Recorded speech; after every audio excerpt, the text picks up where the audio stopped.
أعوذ بالله من الشيطان الرجيم. بسم الله الرحمن الرحيم. الرحمن علم القرآن خلق الإنسان علمه البيان الشمس والقمر بحسبان والنجم والشجر يسجدان والسماء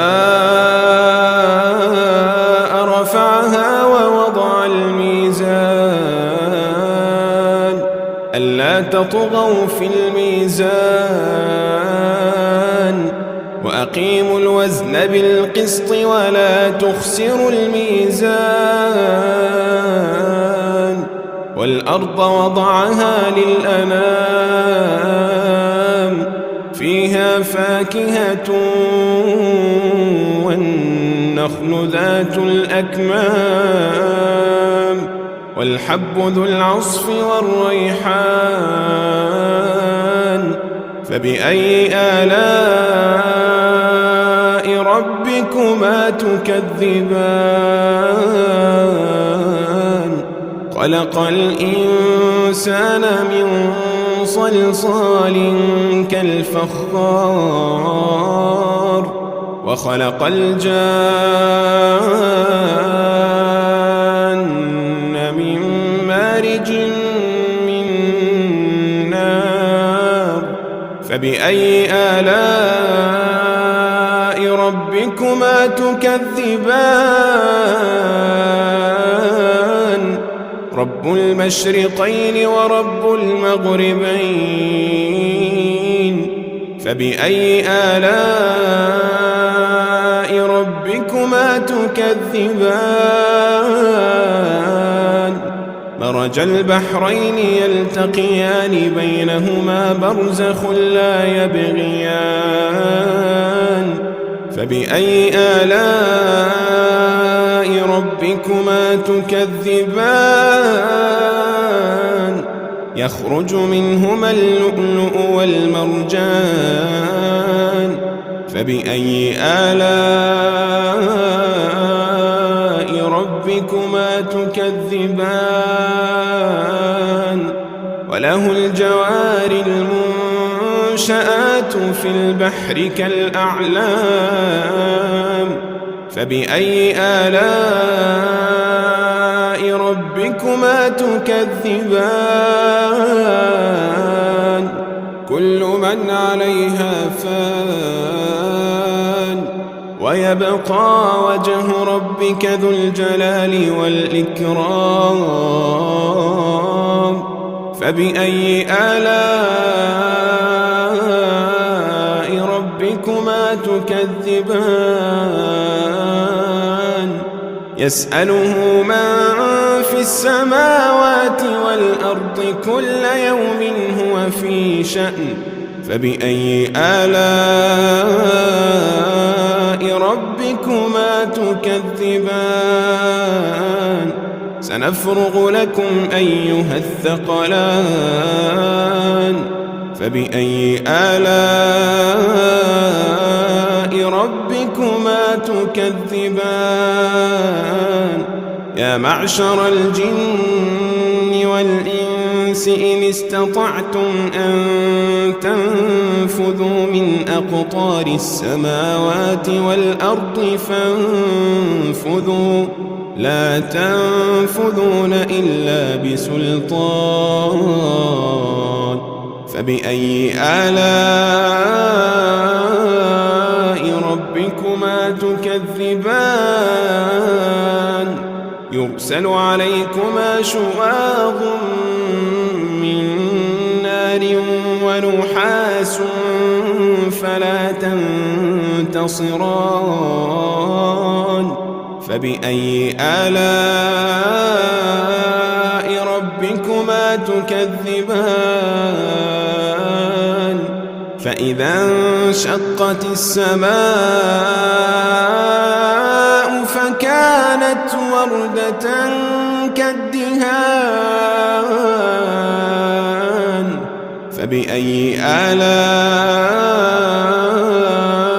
ربكما تكذبان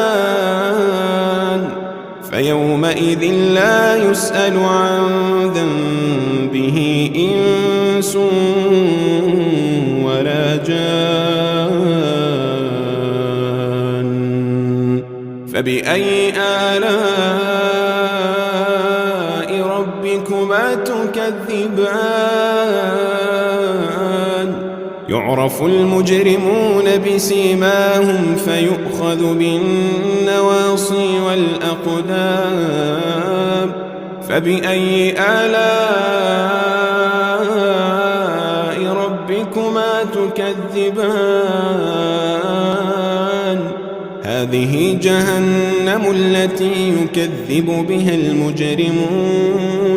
يطوفون بينها وبين حميم آن فبأي آلاء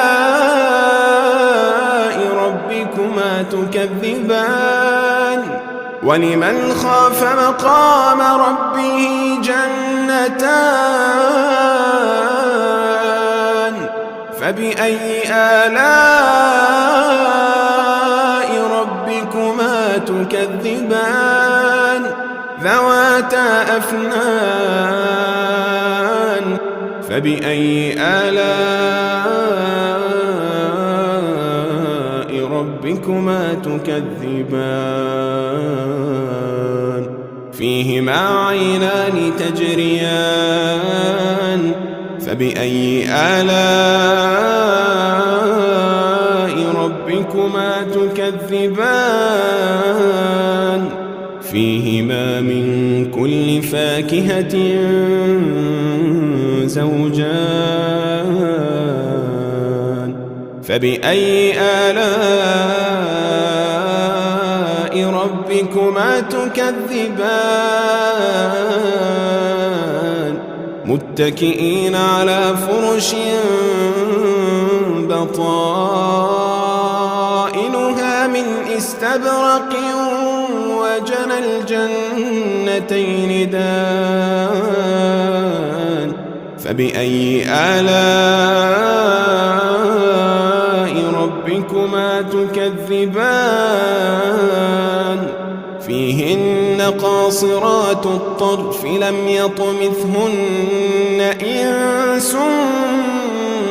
قبلهم ولا جان فبأي آلاء ربكما تكذبان كأنهن الياقوت والمرجان فبأي آلاء ربكما تكذبان هل جزاء الإحسان إلا الإحسان فبأي آلاء ربكما تكذبان ومن دونهما جنتان فبأي آلاء ربكما تكذبان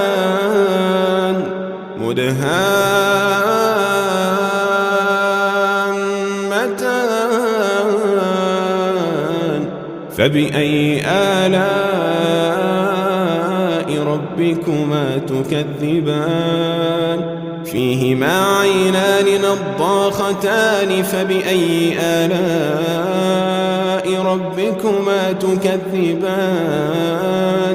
فيهما فاكهة ونخل ورمان فبأي آلاء ربكما تكذبان فيهن خيرات حسان فبأي آلاء ربكما تكذبان حور مقصورات في الخيام فبأي آلاء ربكما تكذبان لم يطمثهن إنس قبلهم ولا جان فبأي آلاء ربكما تكذبان متكئين على رفرف خضر وعبقري حسان فبأي آلاء ربكما تكذبان تبارك اسم ربك ذي الجلال والإكرام